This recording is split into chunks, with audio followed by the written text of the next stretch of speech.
On the other hand, I had somebody on my podcast not that long ago, Jason Pfeffer. He said, if you follow your passion, then you'll wind up ultimately deflating your income and what else, because you're never going to really see it as your income, your career, and all of that. So it's an interesting back and forth. But specifically, what I wanted to ask you is, you also want a mentor, I would think, Brandon, that is going to push back.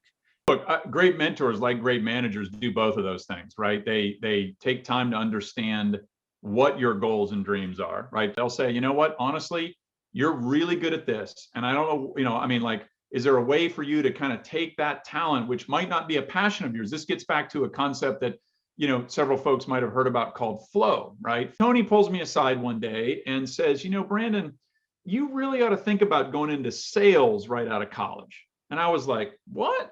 And of course, in general, sales has this negative connotation in a lot of people's minds.